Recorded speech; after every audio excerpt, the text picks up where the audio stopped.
আসসালামু আলাইকুম।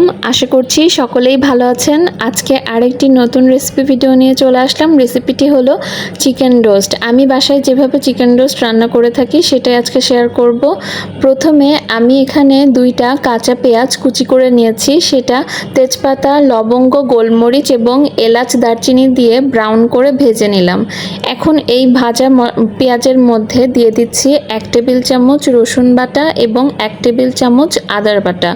এর সাথে দিয়ে দিব, আমি এখানে বেটে রেখেছিলাম 3টা মাঝারি সাইজের পেঁয়াজের সাথে 10-12টা কাঠবাদাম এবং কাজু বাদাম, তার সাথে কিছুটা জয়িত্রী, জায়ফল, কিশমিশ এবং গোলমরিচ দিয়ে বেটে রেখেছিলাম সেই পেস্টটা। এখন দিয়ে দিলাম 2 চা চামচ মতো লবণ, আপনারা স্বাদ অনুযায়ী দিবেন। আমি এখানে আরও অ্যাড করলাম 1 চা চামচ মতো শুকনো মরিচের গুঁড়া এবং তার সাথে দিলাম 2.5 টেবিল চামচ মতো চিনি।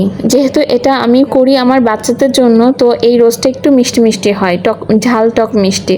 এখন আমি দিয়ে নিলাম এখানে 1/2 কাপ মতো টক দই। টক দইটা দিয়ে ভালো করে আমরা মশলাটা কষিয়ে নেব। মশলাটা কষাতে হবে একটু বেশি সুন্দর করে, যাতে মশলাটার মধ্যে কোনো কাঁচা ভাব না থাকে। এখন আমরা এই মশলাটা কষাতে কষাতেই দিয়ে দিচ্ছি 1 চা চামচ মতো গোলাপ জল এবং 1 চা চামচ মতো কেওড়া জল। এখন আবারও মশলাটা ভালো করে কষিয়ে তেল উঠিয়ে নেব।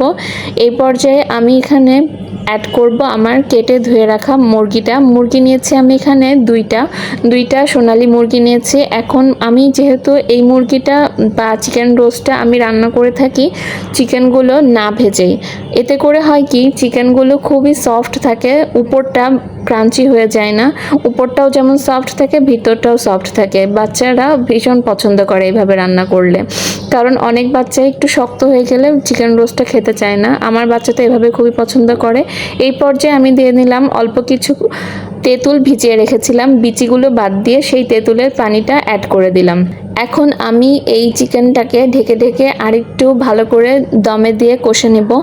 এখন আমরা আবারও ঢাকনা দিয়ে ঢেকে দিচ্ছি। কিছুক্ষণ কষানোর পরে এই পর্যায়ে আমার মনে হলো চিকেনটা কষানো হয়ে গেছে, তো এখানে আমি প্রায় 1/2 লিটারের মতো লিকুইড দুধ দিয়ে নিলাম। এখন এই দুধটা দিয়েই আমরা চিকেনটাকে বাকিটা কুক করে নেব, আর কোনো পানি অ্যাড করব না, এতে করে চিকেনটা অনেক মাখো মাখো এবং একটা ঘনত্ব হবে।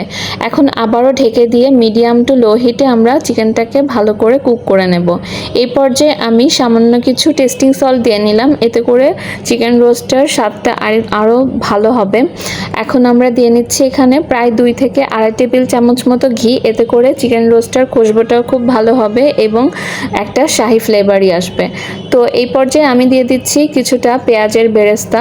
এখন অ্যাড করছি আগেই রেখেছিলাম মাওয়া গুঁড়ো করে, সেই মাওয়াটা দিয়ে দিচ্ছি প্রায় 2 টেবিল চামচ মতো। এতে করে মাওয়াটা দেওয়ার সাথে সাথেই চিকেনের একটা ঘনত্ব চলে আসবে এবং খুব মাখো মাখো একটা ভাব হবে। এখন আমরা চিকেনটাকে ভালো করে মিশিয়ে মাওয়া এবং পেঁয়াজের বেরেস্তা মিশিয়ে ভালো করে আমরা এখন লো হিটে চিকেনটাকে একটু দমে রাখবো ঢেকে দিয়ে। এই দমে রাখবো আমরা প্রায় 15 মিনিট মতো, এতে করে চিকেনের তেলটা উপরে উঠে আসবে। এখন দেখতেই পাচ্ছেন আমি চুলা থেকে নামিয়ে নিয়েছি আমার চিকেন রোস্টটা। দেখুন কতটা সুন্দর হয়েছে, উপরে তেলটা ভেসে উঠেছে এবং পারফেক্ট কনসিস্টেন্সি হয়েছে। এইভাবে চিকেনটা না ভেজে রান্না করলে দেখবেন আপনাদের বাসার বাচ্চারাও খুব পছন্দ করবে। তো আজকের ভিডিওটা এখানে শেষ করছি। আল্লাহ হাফেজ।